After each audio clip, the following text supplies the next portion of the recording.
Hey guys, so the new update came out today. This is the one that adds Junkertown map and the Diva and Mercy changes. And I wanted to talk about the Mercy changes because they're particularly interesting to me. So I want to talk about what I like and what I don't like about it. So to start with what I like that the character is now a lot more dynamic. Her main gameplay is being a slippery main healer, being able to absolutely abuse her Guardian Angel ability to glide from target to target, juking flankers, and providing large amounts of healing to her team. Her ultimate now is an extension of who she is, right?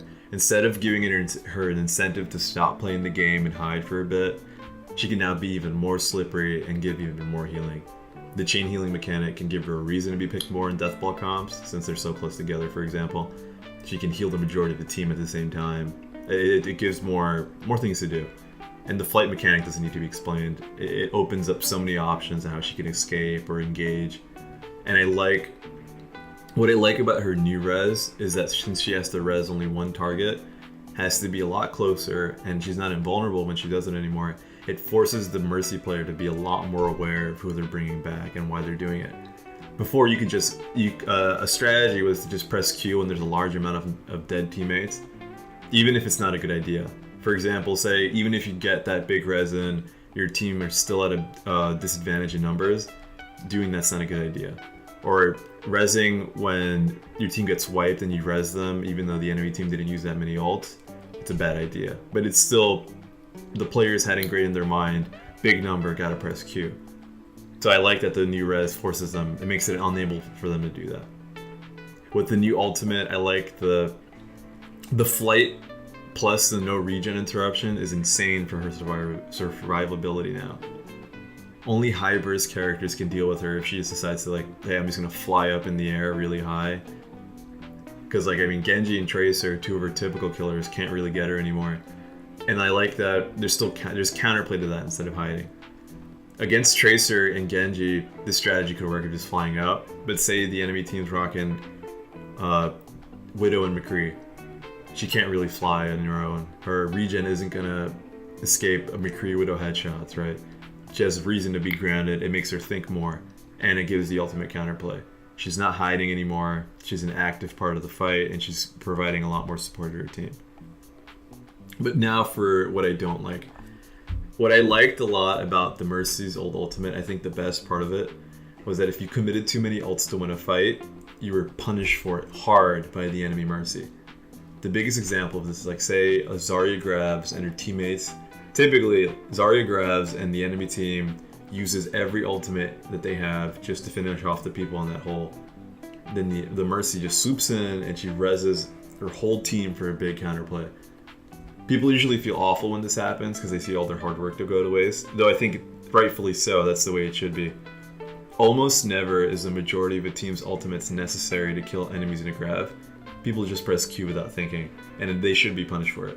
They see everyone bunched up and they get greedy. Mercy's ability to res multiple targets was a great way in this respect to just punish bad ult management and usage, and the only ultimate that was able to do it in such a fast and communicative way.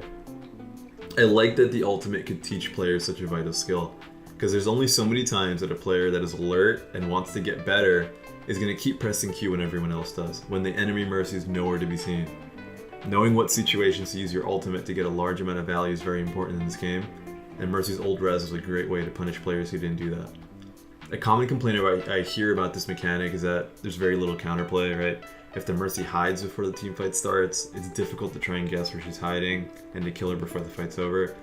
But to that I'd say good ult management still would be the solution. Let's say for example a Mercy's hiding for res before a team fight starts, right? To get that big fat res after. That the team's now without their main healer. It's a 5v6. That should guarantee that they're going to lose that fight. Now say after the enemy team's dead, Mercy swoops in and reses them all. Provided the other team has good ult management, they should have no problem dealing with the returning enemies, right? If they save most of their ults, once they're back, they use them, and that's it, it's gone. The only situations where a hiding Mercy can turn the tide of a fight with a big res is if, say, the enemy team can't win a 5v6 or they have poor ult management. If either of these is the case, then I do believe they should lose the fight. Using too many ults in a fight in general leads to punishment. It just happens later. Say for example, we're not talking about res anymore. After a fight is won using all 6 ultimates, there's no tools for the next fight. That drastically lowers the chances of this team winning the next fight. It's something that's a lot less visual when it's not a mercy rest though.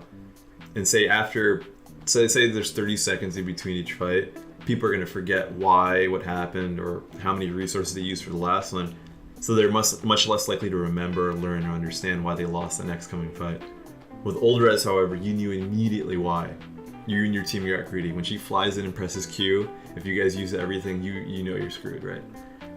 I will say that I'd imagine the hiding technique wasn't fun for anyone involved. I doubt Mercy players enjoyed just not playing the game for a bit, and I doubt the people who tried to chase them liked hide and seek. So I wish there was a way to keep that punishing bad ult management portion and getting rid of the hiding portion, but that'd be like a best of both worlds thing for me. But yeah, that's mainly what I think about the new changes. I'm curious to see how people are going to play them out, and we'll see how it goes. Thanks for listening.